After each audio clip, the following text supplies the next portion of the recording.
Mangsa dan Cena.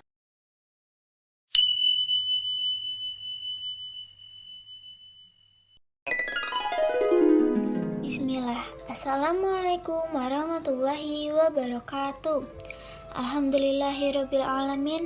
Wassalatu wassalamu ala asyrafil anbiya'i wal mursalin Sayyidina wa maulana Muhammadin wa ala alihi wa sahbihi ajma'in, amma ba'du.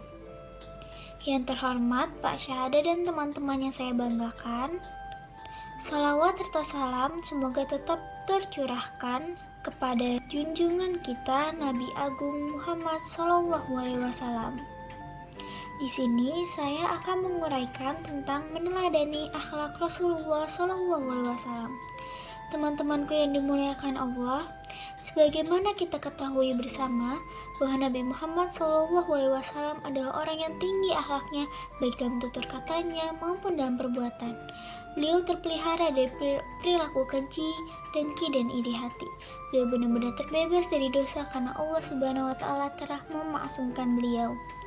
Meskipun demikian, Rasulullah senantiasa menghabiskan waktunya untuk berdakwah, untuk berdoa, dan memohon ampun kepada Allah. Karena kemuliaannya, sampai-sampai Allah memujinya dalam Al-Quran. Sesungguhnya telah ada pada diri Rasulullah SAW itu suri tauladan yang baik bagimu. Al-Ahzab ayat 21. Ayat tersebut jelas-jelas menyuruh kita untuk menjadikan beliau sebagai suri tauladan satu-satunya, bukan orang lain, bukan para artis, bukan para penyanyi, bukan siapa-siapa, tapi Nabi kita yang paling agung, Rasulullah Muhammad SAW. Jika kita umat yang mengaku mencintainya, maka tanpa disuruh pun kita pasti akan melaksanakan sunnah-sunnahnya dengan ikhlas, dengan niat yang tulus dan tanpa paksaan.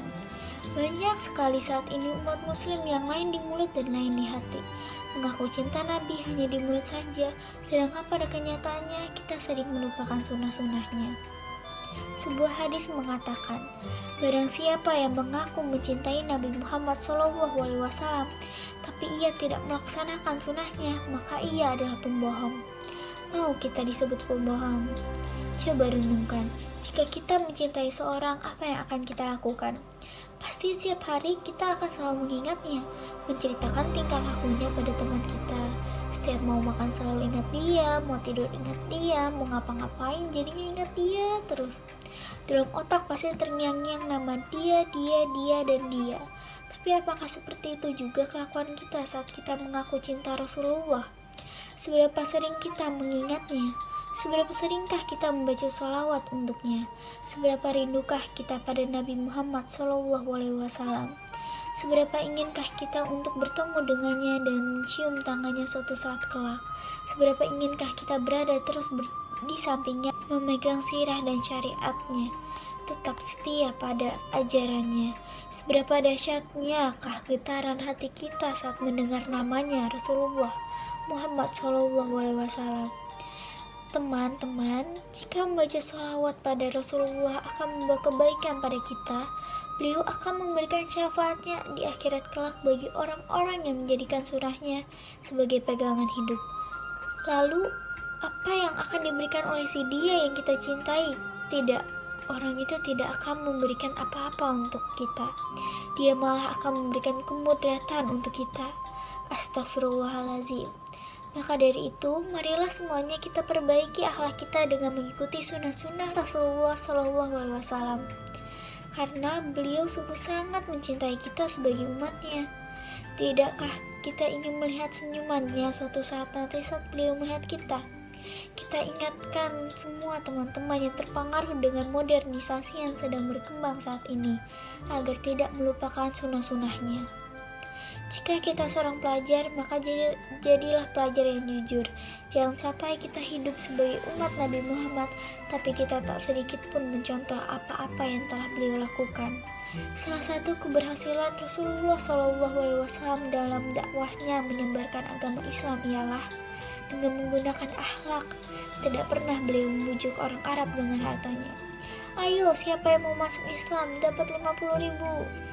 Tidak pernah dengan menakut-nakuti orang. Awas ya, kalau gak masuk Islam, aku pecat jadi orang Arab. dakwahnya menggunakan akhlak, sebagaimana ada dalam hadis beliau. Sesungguhnya aku diutus hanyalah untuk menyempurnakan akhlak. Teman-temanku yang dimuliakan Allah, ada seseorang kafir yang selalu meludahi Nabi dikala beliau berangkat ke masjid. Hingga suatu hari Nabi heran, kemana orang yang selalu meludahiku? Dicarinya kafir tersebut hingga ada sahabat yang bertanya, "Ya Rasul, sedang apa kau di sini?" Rasul pun menjawab, "Sedang mencari orang." "Siapa ya Rasul?" "Orang yang biasa meludahiku. Kok tumben hari ini gak ada?" Sahabat menjawab, "Lagi sakit ya Rasul." "Sakit apa?" "Lagi demam ya Rasul." Sebelum beliau dari masjid, beliau bertanya pada istrinya, "Aisyah, ada makanan?" "Ada ya Rasul, kurma sama roti." "Bungkuslah, aku mau menengok orang sakit." Kemudian beliau berjalan menuju rumah kafir tersebut, lalu beliau mengetuk pintu. "Tok tok tok tok, Assalamualaikum." "Siapa?" "Aku Muhammad." "Muhammad yang mana?" "Langganan kamu." Dari balik pintu tersebut tubuhnya gemetar sambil membukakan pintu. Trek.